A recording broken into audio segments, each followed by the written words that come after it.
Headlines आपने जानी, आपको बताएं army chief general Syed Asim Munir की दौरा अमेरिका में अहम अमरीकी हुकूमती अहदेदारों और अस्करी हुक्काम से मुलाकातें हुई हैं। ISPR का कहना है कि आर्मी चीफ ने अमरीकी secretary of state Antony J Blinken से भी मुलाकात की है।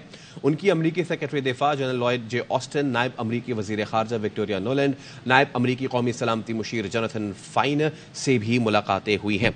हमारे साथ इस खबर पर गुफ्तगू करने के लिए मौजूद है ब्रिगेडियर रिटायर्ड राशिद वली जंजुआ साहब। ब्रिगेडियर साहब, बहुत शुक्रिया फॉर योर प्रेशियस टाइम। बताइएगा, एक क्रूशल टाइम पे है पाकिस्तान इस वक्त, और ऐसे में आर्मी चीफ ने बड़ी अहम मुलाकातें की अमेरिका में। How do you see these things? जी बिल्कुल, this is a very important visit, क्योंकि इस वक्त आप देख रहे हैं कि पाकिस्तान इज सराउंडेड बाय जो तस्वीराती लिहाज से जो खिते में मंजरनामा तब्दील हो रहा है, और उसमें जो थ्रेट प्रोफाइल बहुत बढ़ गया है।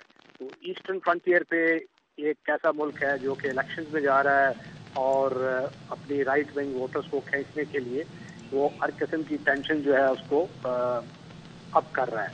और दूसरी साइड पे जो अफगानिस्तान है वो डिस्टेबलाइज्ड है, वहाँ पे TTP is not coming under control और एक स्पाइक है टेररिज्म में। और उसके बाद जो ग्लोबल पावर कंपटीशन है उस पर जो भारत से एक तस्वीराती हलीफ है अमेरिका का, तो उसका फ़ायदा उठा के पाकिस्तान को मुख्तलिफ किस्म की उस पर प्रॉक्सी वॉरफेयर उसने एक मुसलत की हुई है।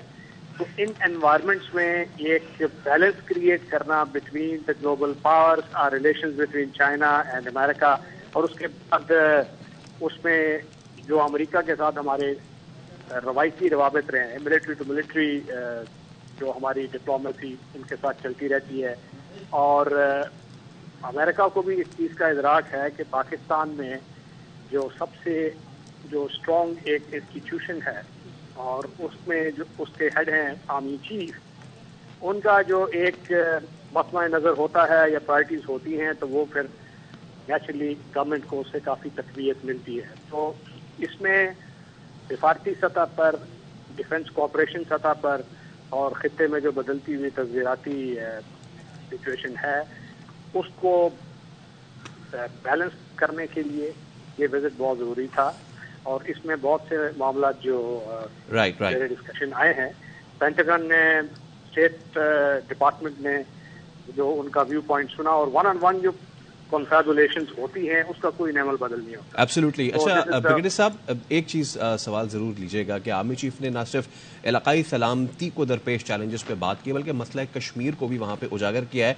इंडिया इन दिनों जिन हॉट वाटर्स में है, जो सिख रहनुमाओं के कत्ल की साजिश में मुलविस होना, कनाडा भी उनके पीछे है, अमेरिका भी उनका जो है वो उनको जो है वो मुर्दे इल्ज़ाम ठहरा रहा है। इस सारे मामले पे it's a golden opportunity for Pakistan to raise this issue with America. Yes, actually मैं इसी का इशारा कर रहा था कि ये जो इस अपॉर्चुनिटी पे कैपिटलाइज किया है, कतर में जो भारत पकड़ा गया है उसके नेवल ऑफिसर्स एंड एस्पियोनाज, और यूनाइटेड स्टेट्स में एक सिख रहनुमा को कत्ल करने में उनकी यूनाइटेड स्टेट्स की एजेंसीज ने चेक रिपब्लिक से उसको गिरफ्तार किया है, उसके ताने बाने राह से मिले। अब वो ठीक है कि वो भारत एक जियोपॉलिटिकल उसकी रेलेवेंस है, वो तस्वीराती हलीफ है, मगर इसका ये जो अपॉर्चुनिटी है और जाके एक ग्लोबल पावर को पावर करवाना कि आपका जो हलीफ है उसकी जो इररिस्पॉन्सिबल एक्ट्स हैं वो खित्ते की तो सलामती को खतरे में डालेगा ही, मगर आपके लिए भी जो इंडो पैसिफिक अलायंसेस का आप जाल बिछा रहे हैं, क्वाड है, ऑकस है जिसमें भारत को आप बहुत रोल दे रहे हैं, वो भी आपके लिए तो बहुत नुकसान का बाहिस होगा, क्योंकि इस किस्म का मुल्क जो खित्ते की सलामती के लिए खतरा हो वो आलमी सलामती के लिए भी खतरा अल्टीमेटली साबित हो। बिल्कुल। तो ये उनको बावर कराना बहुत जरूरी था, जो ये वन ऑन वन में जिस तरीके से उसको। ठीक है, बहुत जरूरी मुलाकात और बहुत ही जरूरी अहम गुफ्तगू यहाँ पे हुई। बहुत शुक्रिया ब्रिगेडियर रिटायर्ड राशिद वली जंजुआ साहब।